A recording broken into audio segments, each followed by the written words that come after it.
Hello મિત્રો, તમારું સ્વાગત છે એક નવા વિડીયોમાં। મારું નામ છે ચૌહાણ હાર્દિક અને આજે હું તમને શટલ સેટિંગ કરતાં શીખવાડીશ કે કઈ રીતે સોય ચડાવી, કઈ રીતે શટલનું સેટિંગ કરવું, પ્લેટ બદલાવી હોય તો કઈ રીતે બદલાવી, આ વિડીયોમાં હું તમને તમામ જાણકારી આપીશ।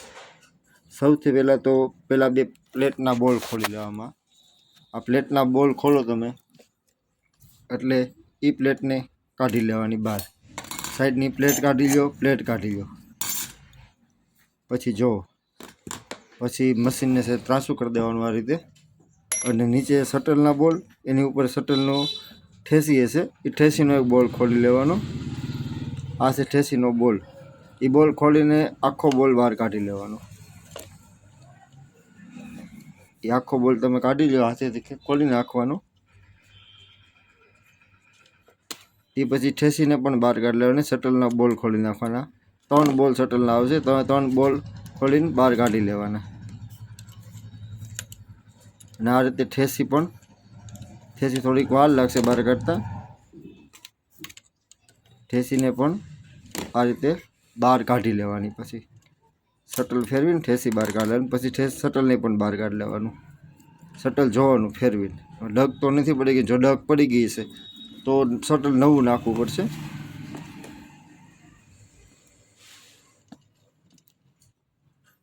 મશીન ફ્રી ફરે છે કે નહીં જોઈ લેવાનું।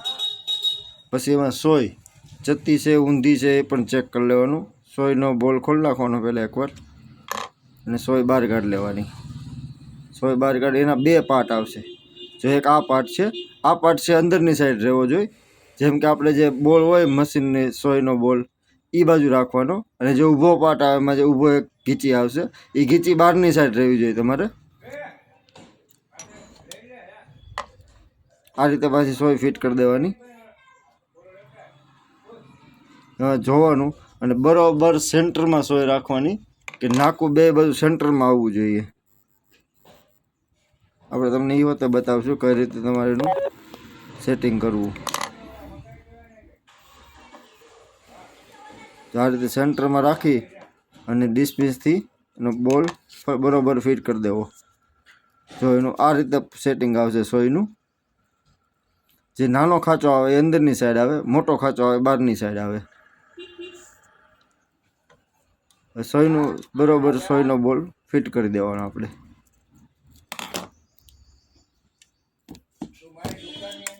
પછી આપણે ચાપ પણ બહાર કાઢી લઈશું, કેમ કે સેટિંગ શટલનું કરવા માટે ચાપ નડશે આપને જોવામાં, કેમ કે સેટિંગ ઉપરથી થશે શટલનું। પછી મશીન આપણે આડો કરી નાખીએ। આડો કરીને પછી એમાં સૌથી પહેલાં શટલ ફિટ કરશું આપણે।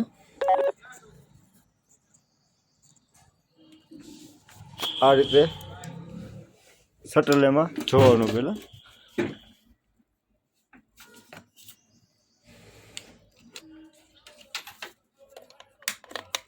આ રીતે આપણે શટલ બેસાડી દેવાનું। શટલ બેસાડીને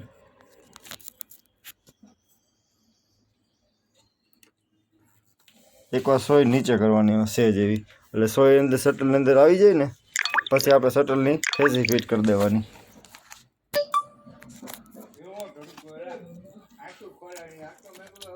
આ શટલની ઠેસી છે, ઠેસરનો બોલ સેટિંગ કરી અને જોવાનું પાછું કે શટલમાં સોય શટલ સેન્ટરમાં આવે છે કે નથી આવતી। સેટિંગ ન આવતું તો ઠેસીને ઉપર નીચે કરીને એનું સેટિંગ કરી નાખવાનું। પછી સેટિંગ થઈ ગયા પછી શટલનો ઠેસીનો બોલ પરફેક્ટ ફિટ કરી દેવાનો। હા, બોલ ફિટ થઈ ગયા પછી મશીન આપણે સીધું કરી નાખવાનું। પછી હું તમને ઝૂમ કરીને બતાવું છું કે કઈ રીતે શટલ મેળવવાનું।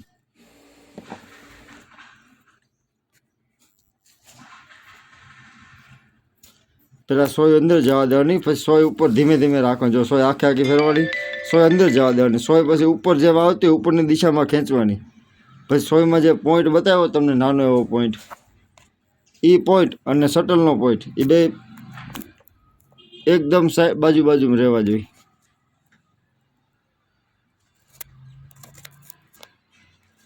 એ રીતે સેટિંગ કરી અને શટલનો એક બોલ ફિટ કરી દેવાનો પહેલાં.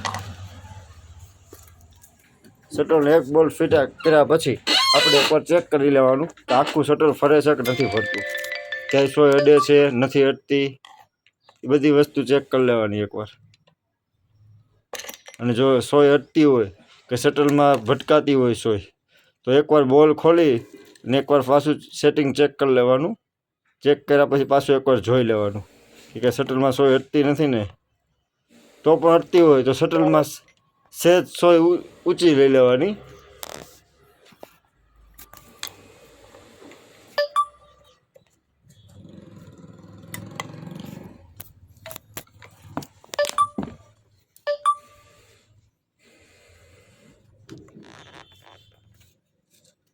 પછી મશીન આડું કરીને બધી બોલ શટલા ફિટ કરી લેવા એકવાર.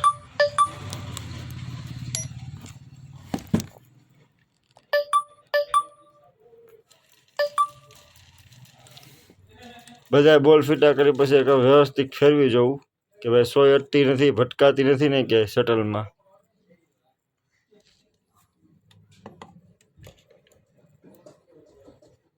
પછી બધા શટલના બોલ વ્યવસ્થિત ફિટ કરી દો, જેનાથી એકે બોલ ખુલ્લો હશે તો શટલ સહેજ આઉટ ફરશે અથવા એ બોલ ખુલીને પડી જશે. એટલે ત્રણેય બોલ બરોબર ફિટ કરી દેવા. પછી આપણે એની પર પ્લેટ ફિટ કરશું. પ્લેટમાં પણ સેટિંગ હોય છે. પ્લેટ તમે ફિટ કરો ને એટલે પહેલાં પ્લેટ મૂકી અને બંને બોલ થોડા થોડા ચડાવી દેવા, થોડા કાંટા ચડાવી દેવા.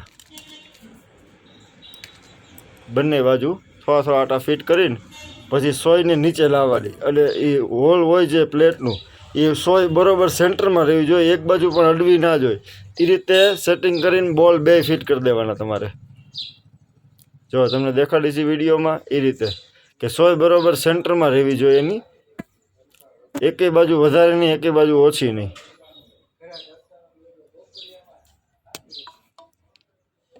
આ રીતે બંને બોલ આપણે ફિટ કરી દઈશું.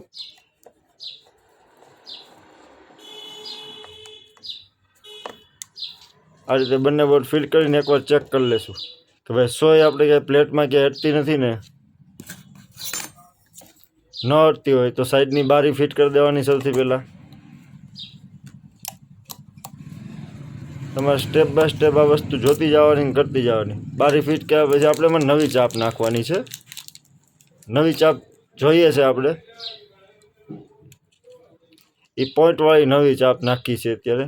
જો ચાલશે તો રાખશું, નકર આપણે જે જૂની ચાપ છે એની પાછી મશીનમાં ચડાવી દઈશું.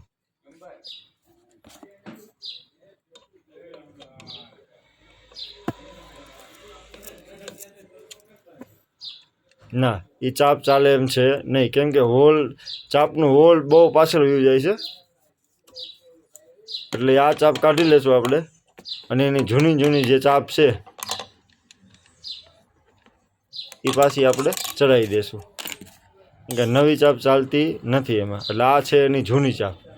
જૂની ચાપ હોલ વગરની છે, સીધી છે એકદમ. એટલે એ ચાપ એમાં પરફેક્ટ ફિટ થઈ જાય છે.